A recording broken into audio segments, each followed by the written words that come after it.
What's up? Hey, hello, everyone. Wow. So today we are back going to be talking about Survivor Season 42, Episode 12, the penultimate episode of this season. So my name is Rachel. I'm Alyssa. This episode, I feel like solidified who's going to win next week. So I'm super excited to get to talk about it, talk about the strategy, because I feel like this was an interesting one strategically. And yeah, just get to talk about the penultimate episode. I always love when we get to use that word. Oh my gosh. When you just said it too, I was like, oh yes, I love that word as well. So we gotta love the penultimate episode. We'll just see how many times we can throw that in there, this podcast. So we start off the confessional number for this update. Mike is still in the lead with 50 confessionals total. He's been leading pretty much the entire season for the most number of confessionals this season. Second now is Marianne with 37 confessionals. And then last time we thought it was interesting, Lindsay, Jonathan, and Romeo were all tied for last place, but that is not the case anymore. Lindsay is third with 31, Jonathan is fourth with 28. Romeo is now last in the number of confessionals with 25. Lindsay had the lowest number of confessionals for a long time there after Lydia was voted out. So it's interesting to see this movement now in the number of confessionals. Yeah, and I feel like obviously, of course, Lindsay, Jonathan, Romeo weren't going to stay tied for forever, but it was interesting because I feel like if you told me that it was going to be like, oh, which of these three is going to end up in third place, I definitely wouldn't have guessed Lindsay just because I feel like Jonathan and Romeo were definitely more front heavy, and Lindsay has been picking up steam recently. So Yeah, so that's interesting, like you said, how I feel like also this episode did sort of solidify who's maybe gonna win the season next week in the finale episode. So now with these like differings in confessional counts, it's sort of maybe gives the case for certain other people to maybe make it to the finale, or they want us to think, oh, the red herring, this other person might win the game, but they're actually not going to win the game, versus everyone having like zero confessionals in the finale. Then it's sort of like, they're probably not going to win. So now having everyone having some number of confessionals, they're not like totally invisible. You're like, okay, a lot of these people like have a legitimate chance to win this game. So I think that's cool. yeah, I always think it's cool, but also like from an Edgic perspective, a lot of these people don't have a chance to win just because they haven't had like a consistent storyline or they've had a consistently negative storyline. So it will Oh, be interesting to see what happens, but I feel like the winner as per Edgic is pretty obvious. So that's so sad. But we go into the start of this episode where we see Omer giving the idol back to Mike. I feel like there's a lot of people online sort of poo-pooing Omer, saying like, Omer, that's such a dumb move. Why did you give the idol back? Like, that's $1 million mistake. But I'm like, Omer had to give it back. There is no way Omer would take this idol from Mike. If he were to take this idol from Mike, they would have had to vote Mike out last week. There's no way you're saying, hey, Mike, let me hold on to this and not give it back when Mike's still in the game. yeah, but I feel like Omer definitely had Mike's loyalty in the sense that like I believed it when Mike said like, "Oh, this is our idol, not just my idol." So I feel like in some ways, even though Omer gave it back, he didn't really give it back in a way that mattered because it's not like Mike would be unwilling to play it for him. And you can't just like not give it back, especially because Omer's character, he seems very trustworthy, very loyal. He's not the villain kind of person. And so if he did come into the show as like, hey, I'm going to play the villain, I'm going to do villainous things, and he sort of showed that to his castmates, then sure, you can steal the idol and no one would be like about it. But because Omer has sort of shown that he's very loyal, he's trustworthy, he's a man of his word, if he went and stole this idol from someone else, I feel like the jury wouldn't respect that, because you bring yourself up as a loyal player, but then you do something like that, it sort of ruins yourself in the eyes of the jury. Versus if someone came into the game, was like, yeah, I'm gonna lie, cheat, and steal, and is very forward about that, maybe the jury wouldn't be so like about it if you're doing something like that. To be fair, Omer really did like kind of play a villain's game last week when he like sold out Drea, but I feel like people didn't seem to see that as particularly villainous. So I'd be curious to see like what the jury thought about that move. Yeah, which I guess we can hear some of it from like exit interviews and stuff, but I guess something without Ponderosa videos we might not hear a lot about, you know? Yeah, maybe we'll get a couple of final jury speeches about it, but that would be fun. Yeah, so we go into this reward challenge. It is a reward challenge where you have to spin and unspool a rope, and then you go through obstacles, and then you have to solve a block puzzle. Marianne unspinning at the beginning of this challenge was It was me. so funny. Literally spinning so hectically that she was like going everywhere and falling over. I was like, oh my gosh, if I did this challenge, that would be me. It was so funny. Just, it was so cool. Like she was just everywhere. Yeah, she definitely wasn't thinking strategically about it, which I kind of love for her, just because like it felt like a very Marianne way to go about the challenge. I feel like if she had done it the like normal way, it just wouldn't have been as fun. I loved it. I was like, I'm so glad they kept that in because it was just so funny. And I was like, that's so relatable to have someone go all like spinning too fast that you literally lose control of yourself. So I also feel like before Survivor, you know, a lot of people go and they learn how to make fire with flint. They're doing puzzles as practice. Before Survivor, I feel like people should go and watch YouTube videos on how to become undizzy after you spin because there's videos online that will tell you how to become undizzy quickly. So I feel like that could be helpful for this kind of challenge. So Or you're not even if like you just falling. practice spinning around a lot, because it's just basically training your vestibular system to be able to right itself quickly. So Yeah. you have to practice fire making, you have to practice swimming, but you also have to practice spinning in circles. Yeah, a lot of the videos talk about, you know, dancers or figure skaters, how they spin a lot in consecutive order and then, you know, they're not dizzy, they get to finish their routine. So, you got to practice that. I think that's a good skill because we saw these people falling off the beams, like running and falling over, and we always see these kinds of challenges that you have to spin and then you have to do things. So, if you train yourself, you can have the upper hand here, I think. Well, I don't know if you remember this, Rachel, but when we were in like elementary school, when we like had our field day and stuff, there were like tons of field day things that we would do that would involve making yourself dizzy and then doing like a potato sack race or something. So Oh, I was it's, just thinking about that. You know how those relay races where you stick your head on the bat and you have to spin around and then like do yep, stuff? good times. So I guess it pays to be a kid. They'd be good at undizzying themselves after this.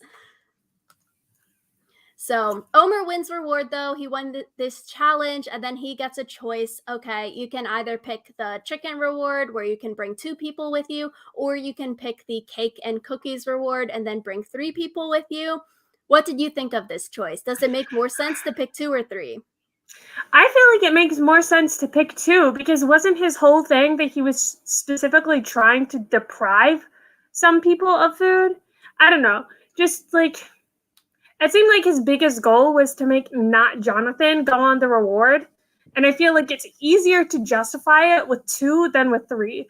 Because Omer, when giving his whole speech about like, oh, this is who I want to bring along, he was like, this is who I think like needs the food the most. And then he picks Mike, and it's like, we all know that's not true.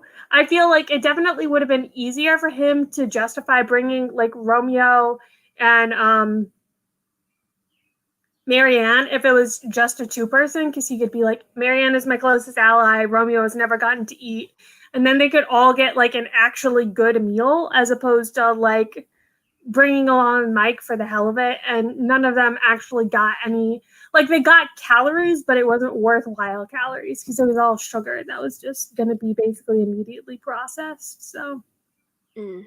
I guess that makes sense. I was thinking, like, okay, it makes sense to pick the cake and cookies because you get to bring more people on reward and you have an easy reason why you want to bring, like, pick the cake and cookies because you can say, yeah, I want to give this to the most number of people, yada, yada, say stuff like that. And so I thought picking Romeo, Marianne, and Mike were solid choices, especially because he didn't like Jonathan and Lindsay are the two biggest challenge threats this season. Leave them two back at camp so they don't get any kind of sustenance. They might do worse at the challenge the next day. And especially Jonathan and Lindsay have this kind of frenemies relationship. They have this rift because we've seen Lindsay trying to target Jonathan for the past literally 3 or 4 weeks. So, leaving them back at camp won't, like, they won't be able to maybe come together and form a plan against you, versus if you left 3 people back at camp and you had 3 people on this reward eating the food with you, maybe those 3 people you left back at camp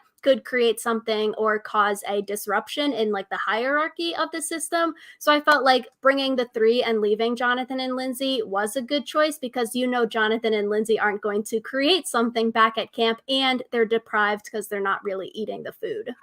I guess that makes sense, but considering he ended up going home anyway, like, I'm not sure that like the logic makes sense, but the end result might have been the same.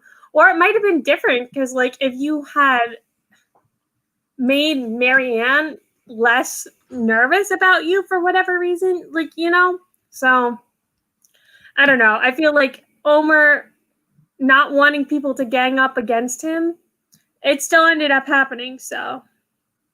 I was thinking, there's only 4 days left. This was day 22, Jeff said, for the reward challenge, and it was day 23 for the immunity challenge this episode. It's like you have 4 days left. The difference between chicken and cookies and cake, is it really that much? Because chances are, like, you're going to get voted out the next day or 2 days from now, and it's going to be literally final 3 in 4 days. It's less than a week out, and you have the rice that you can keep eating. So I'm like, is it really that big of a deal picking cookies versus chicken? Because chances are you're probably going home within the next 2 days. I feel like, I don't know, maybe this is just all placebo effect, but I feel like I feel different when after eating like a couple hundred calories of cake versus eating a couple hundred calories of chicken. Like, you actually feel full for longer if you eat chicken versus cake. So, I don't know. Another thing is, I feel like if you're not used to eating a lot of sugar and then you sugar bomb yourself, like, you just feel sick. So, like, maybe there's not much that much of a difference, but I feel like it's different in how you feel. And again, it didn't really make that much of a difference anyway, because Lindsay and Jonathan, the 2 people who weren't there, were still the 2 who, like, were the competitors to win the game. So, or not the game, the immunity challenge. So, honestly, staying back at camp and eating the rice was probably more helpful than eating the cake and cookies in terms of like caloric intake. But I don't know. I would want the cake and cookies. I love sweets. So I'd be like, give me the cake and cookies all day. Chicken, if you're not used to eating the chicken after having been out there for so long, could give you stomach issues or constipation. So maybe that's also a negative from eating something so heavy after only have eaten rice and pizza and whatnot for the last 22 days. yeah. So after the reward challenge, they do some strategizing, but we'll skip to the immunity challenge first. It is a puzzle piece that they have to go and get from the staircase, and then they have to climb up the stuff, and then they have to do a ball table maze at the top. I feel like nothing really much to talk about the immunity challenge besides Lindsay winning. It's her second individual immunity win, and I think that's awesome. Like, really good for her. Like we said last week, send Lindsay to the challenge because she is a beast at these competitions. Yeah, I feel like one thing that was interesting, though, is it seems like beating Jonathan was Lindsay's, like, white whale. Like, she was just so obsessed with beating Jonathan, and I feel like that's part of what allowed Omer to, like, meet his downfall this episode, because Lindsay was just so hyper focused on, like, I'm going to get Jonathan out. I need to get Jonathan out so I can win more immunities, that, like, she wasn't able to see past anything else. And I feel like that also harmed Omer and his chances.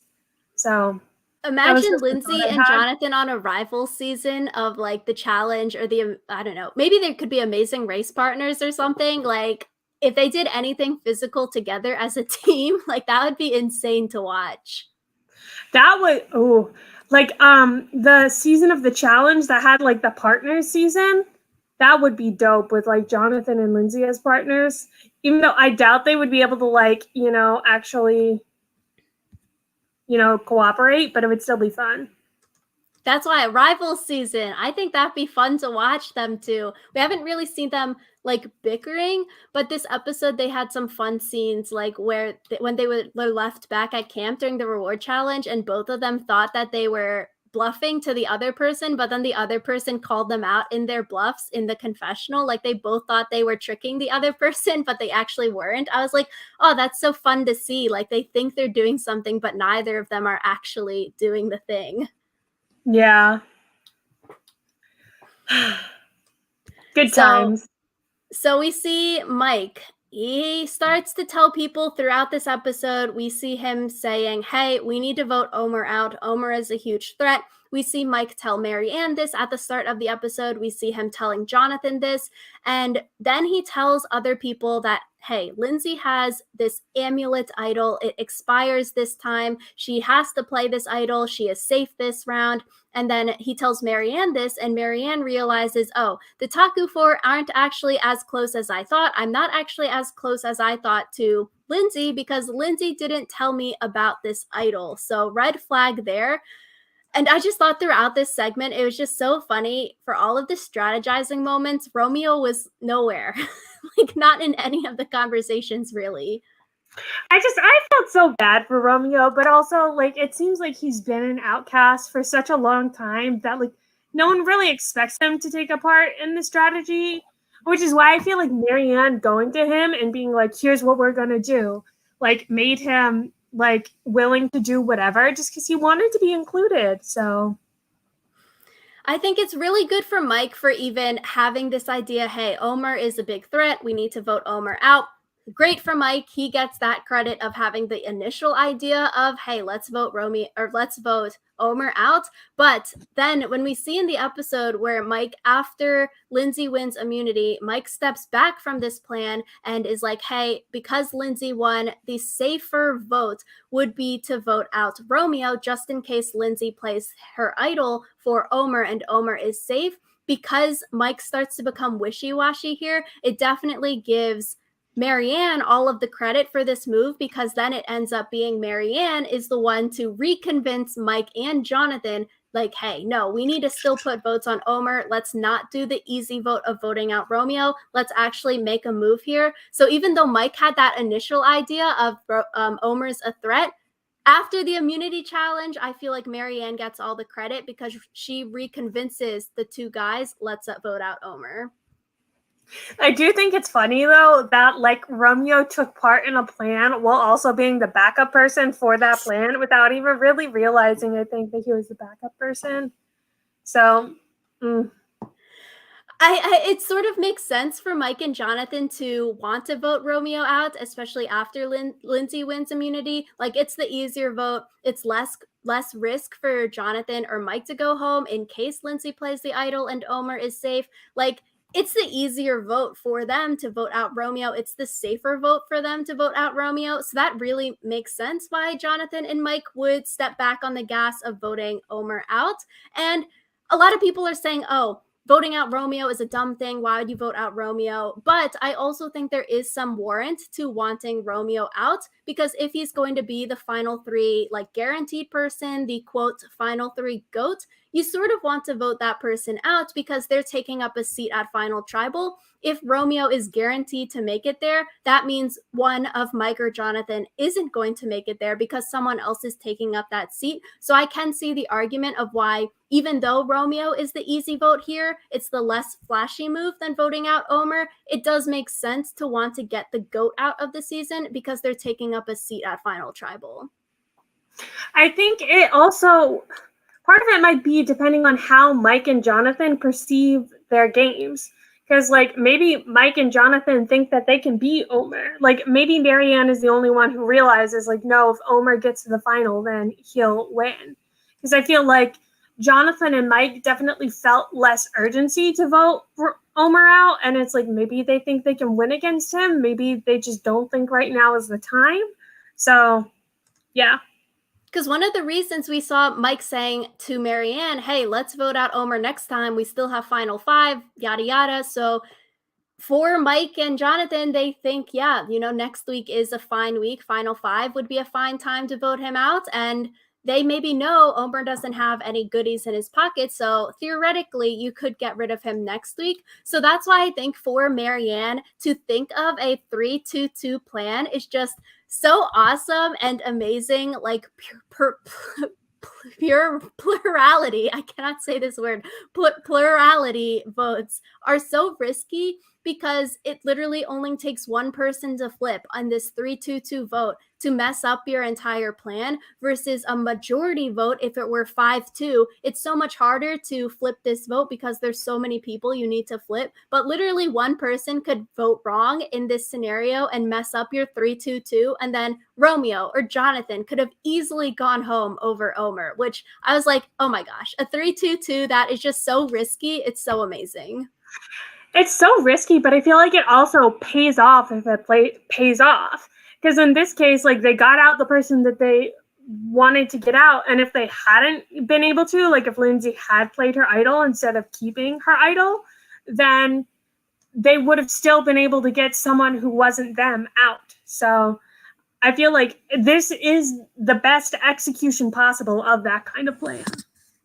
Exactly, because if Omer was safe from the idol, you could have voted out Romeo, or maybe people flipped and they're like, okay, actually, Jonathan is too good at challenges. Let's vote him out. And you keep Romeo around. So because of the 2-2 tie backup, you have so many options if the first plan doesn't go through, which is awesome because you leave your doors open. And that just goes to show like this extra vote that Marianne has, and like she kept it till here, kept it secret until here, really pays off because there's 7 votes and 6 people left in this game. If there were only 6 votes this tribal, you couldn't have done a 3-2-2. You would have to do maybe a 4-2. And then if the 4 on Omer were safe from Lindsay's idol, then the 2 on Jonathan would have went home. So it's like so insane how this extra vote like literally had so many dividends and allowed them to create this 3-2-2 plan versus like a 4-2 where, oh, the idol gets played, you're sort of screwed. You could do a 2-2-2, and then if the idol gets played on the revote, the 2 people then do. You could still do it with a 2-2-2, but it would be even less of a margin for error, especially if you hadn't like determined who to vote for on the revote. So yeah, and then those people end up being safe from rocks or something. It'd be so wild. A 2-2-2 at final 6, or do you? I guess I don't know. Go to fire or something. Also, like. Yeah, that's too many things. Yeah.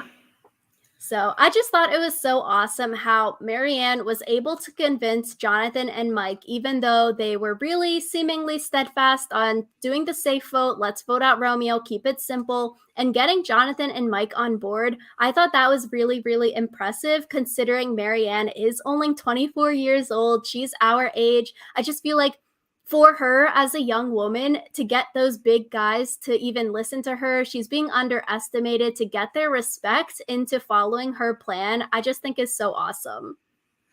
I think the other thing that I liked about this was we got the rationale on Lindsay's side behind why she didn't play her idol.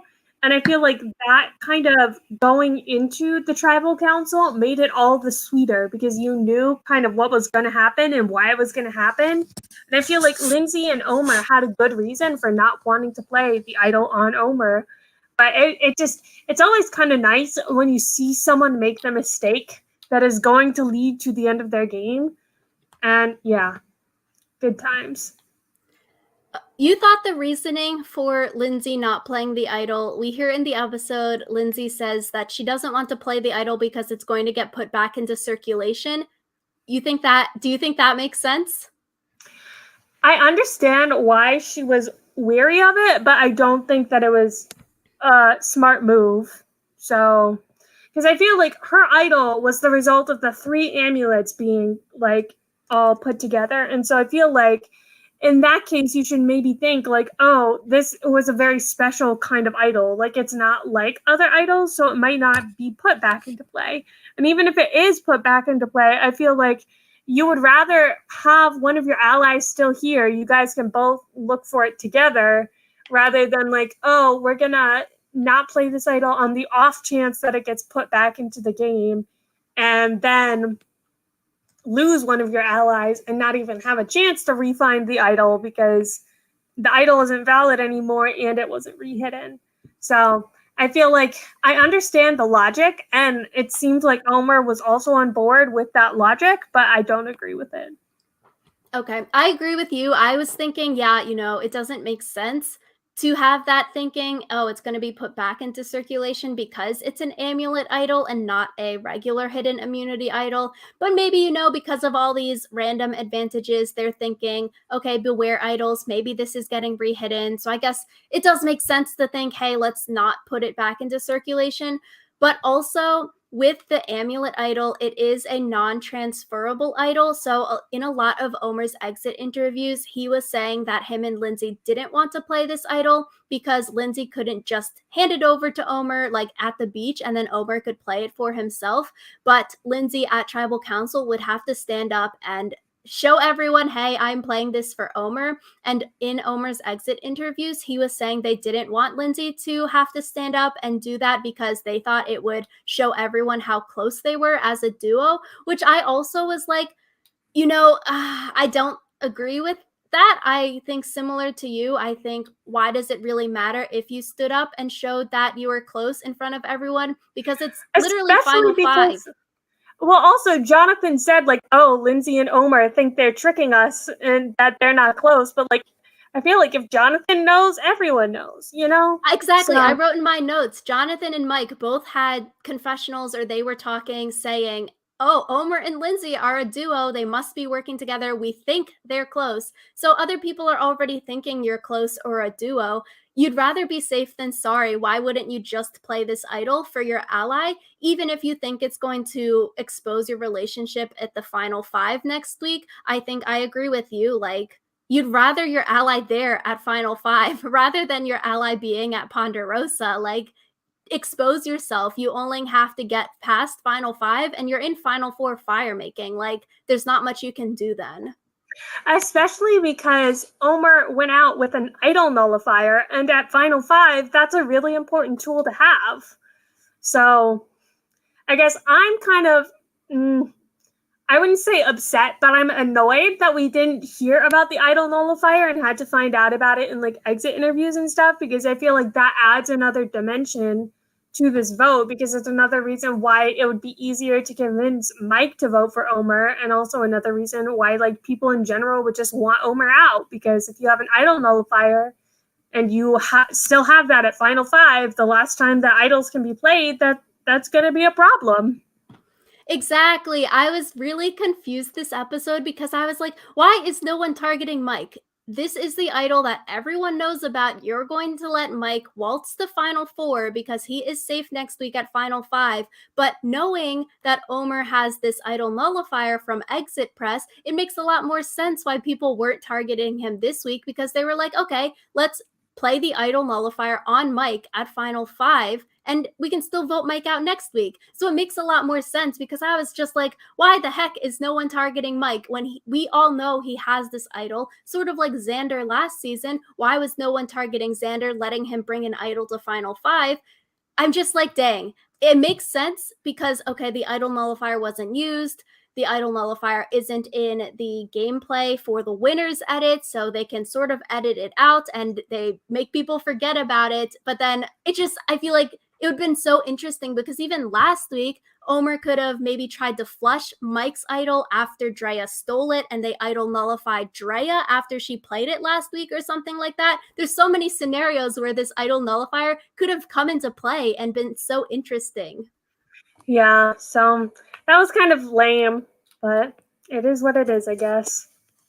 And for Lindsay not playing the idol, low key, I think for Lindsay, allowing Omer to get voted out here and to go home is a good thing for her, because Omer and Lindsay, we've seen them as a duo this week. Seemingly, they might want to go to final three together. If Omer and Lindsay and whoever else were in final three, I think Omer beats Lindsay. So if they went to the end together, it's probably good that Omer got voted out, because Lindsay doesn't get any blood on her hands or bitterness from voting out her biggest ally in the game left so far. So And it allows Lindsay to win the game because Omar's not there, and Omar probably had the biggest winning chances of the people left.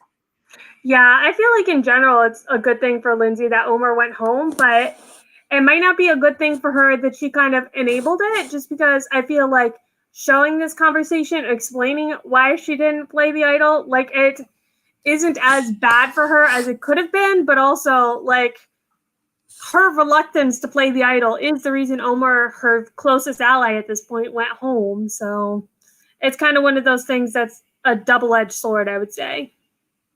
And it's sort of bad, I feel like, in the eyes of the jury for Lindsay because she's left out of this vote. And Omer knows she has the amulet idol. Drea and Hai know that Lindsay has this idol that she didn't play when she could have played it to maybe potentially make a stand, do this big fancy thing in front of the jury, make this big move and save Omer.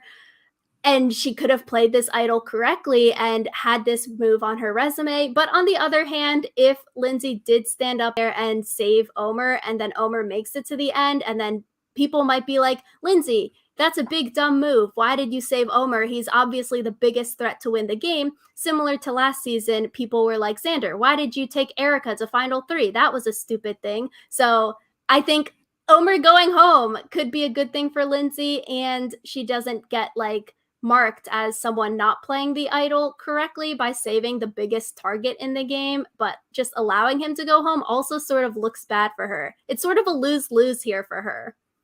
Yeah, I wonder if part of the reason why Omer didn't want Lindsay playing the idol for him, though, is because also that would make it 100% her move. And, you know, when you're building up a jury resume, like maybe you don't want your closest ally to like have a better resume than you. And I feel like if Omer and Lindsay did get to the final 3 together, Lindsay could very well say like, oh, you're only here because of me. So you don't really deserve to be here. So that's another way to think of it, I guess.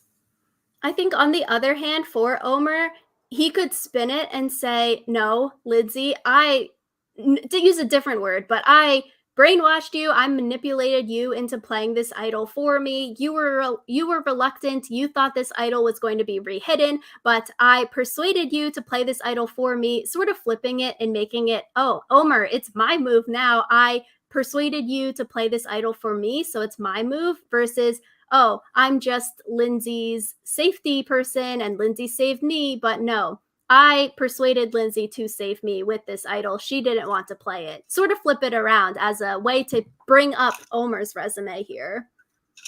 Yeah, but I guess it could have gone either way, but now it won't go either way because Omer's not going to be there. And I think the biggest thing here for Lindsay, I feel like she should have lied and said that this amulet idol expired at Final 5, which could have been risky because maybe Drea or Hai, the other amulet people, told people that it expired at Final 6. But I feel like Lindsay could be in a lot of hot water next week because now she doesn't have safety. But if she lied and said, yeah, my idol ends at Final 5, like any regular idol, people would be afraid to vote for her next week because they think she has an idol, even if it's a lie and it's fake and it expired last week. Because I definitely feel like whoever loses immunity between Jonathan and Lindsay probably gets voted out. If Lindsay wins immunity, Jonathan goes home. If Jonathan wins immunity, Lindsay goes home because Marianne and Mike are safe. So the only 3 people up for elimination are Romeo, Lindsay, and Jonathan. And you're probably voting out Lindsay or Jonathan here. But if Lindsay lied, she could be potentially safe. Yeah, I guess we'll have to see what happens next episode. Do you have any big finale predictions you would like to share? Like who you think is going to win? Yeah, I think for chances of the most winningest winner here, I would say Marianne has the biggest chances to win the game. For me, I would say the second highest chances to win the game would be between Lindsay and Mike. Lindsay has gotten a lot of good content post-merge. Mike, we've seen a lot of him throughout the season. I think it depends on how the jury views Lindsay and Mike for their winning games.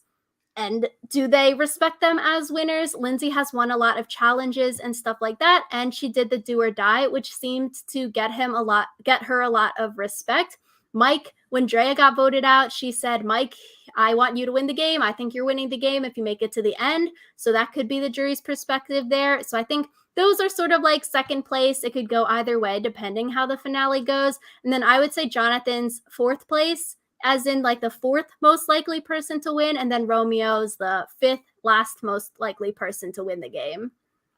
How about you? Yeah, I think it's difficult because we haven't really been seeing as much jury reaction to a lot of moves this season. I feel like between that and No Ponderosa, it's really difficult to tell where the jury stands on people. So I would say maybe have Lindsay above Mike and Jonathan, just because I feel like, not to talk about Edgic again, but I feel like consistently Mike has been shown in the edit to be constantly like fucking over his allies, basically. And so the fact that he has basically turned on everyone that he has ever aligned with, I feel like isn't good for making jury members be on his side. And like, obviously that depends partially on how bitter the jury is, but I feel like Lindsay is more liked in my perception of how the jury sees her than Mike is. So, but I would say Marianne is far and away the most obvious winner at this point. So I would be very shocked if she did not win. So what's your ranking of 5? Marianne, Lindsay.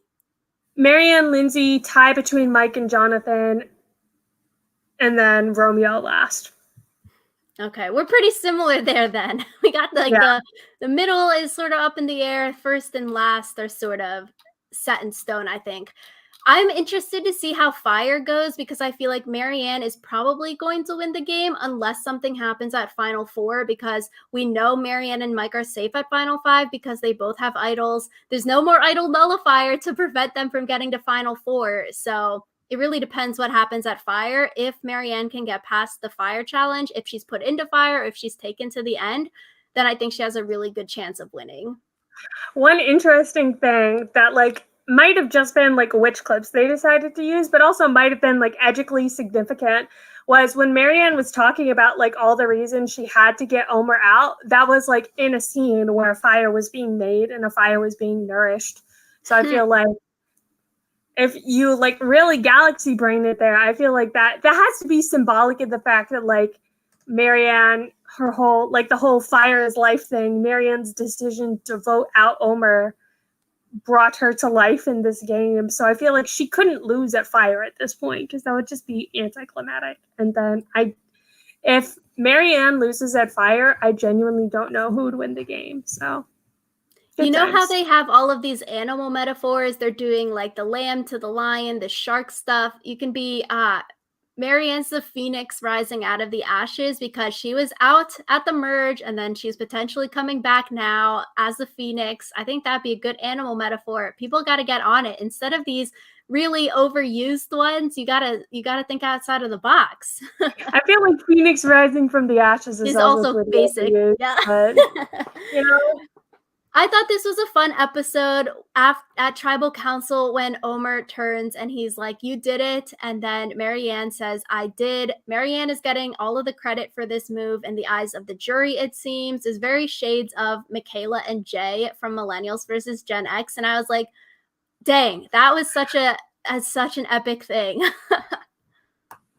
Yeah, I enjoy when people get voted out and they're like delighted by it, and just like the fact that like Marianne was like, yeah, I did it. Like I thought that was so awesome. I feel like this episode really set up an interesting finale, even if I feel like the winner is pretty obvious. This entire episode, I was just so conflicted because I was thinking, oh my gosh, this is such an epic move, a 3-2-2 for Marianne. This is amazing. But then I was like, oh no, I sort of don't want to see Omer go. I hope the idol gets played for him because this is just so sad. But it's a good episode all around. Yeah, so I am really excited to see what comes of this penultimate episode. Ooh, snuck that word in again. So let us know in the comments down below what you think of this episode. What do you think of Lindsay's choice not to play the idol this episode? Who do you think is going to end up being our winner this season? Let us know all that and more in the comments down below, and we will see you next week for our finale recap. Bye.